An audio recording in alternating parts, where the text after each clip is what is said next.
Greetings. I'm Dr. John Lyng, an emergency and EMS and disaster medicine physician, and I'm here to present my abstract, the development of a negative pressure isolation system for containment, filtration, and disinfection of airborne diseases for use in hospitals, ambulances, and alternative care settings.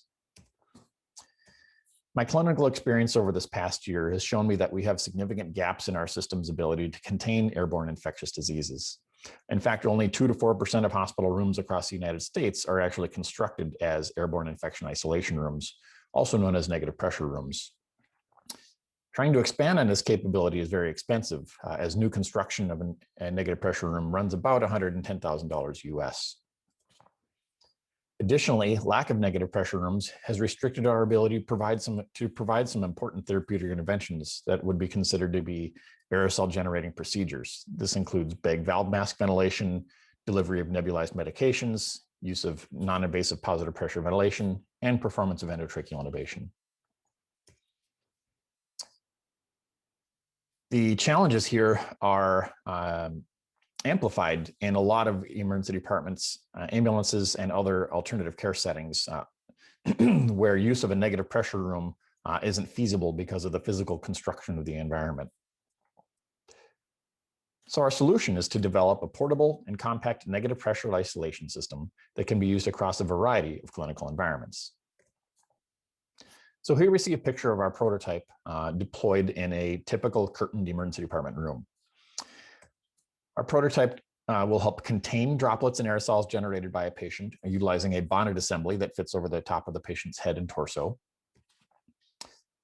Air that passes through this system is then filtered through a HEPA filter that's interposed in the head of the bonnet.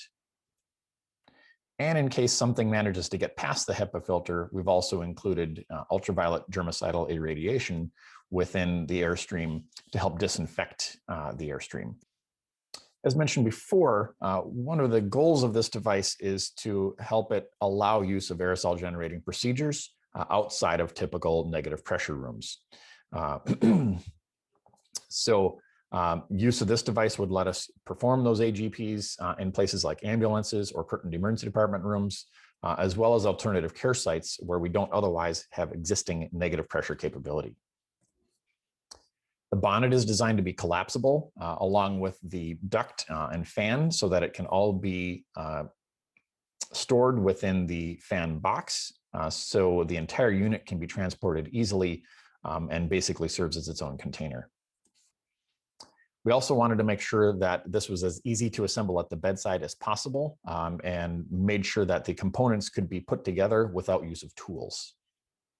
Because this device is going to be intended to be used in environments such as ambulances and alternative care settings, we wanted to make sure that the construction was durable enough to withstand being bumped and knocked around in those care environments. Finally, we wanted to make sure that we had appropriate fail-safes incorporated into the design to prevent circulation of unfiltered air or exposure to ultraviolet radiation.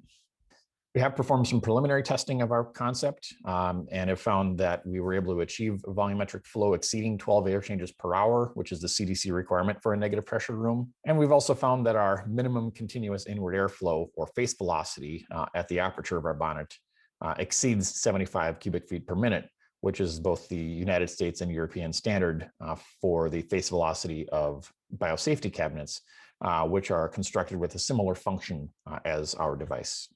We have several next steps in the development of this product, including performing advanced engineering and product design to determine some optimal fan types and operating specifications. And we also want to design this device to accept both alternating current and direct current power to make this more portable and potentially battery operated for short periods of time.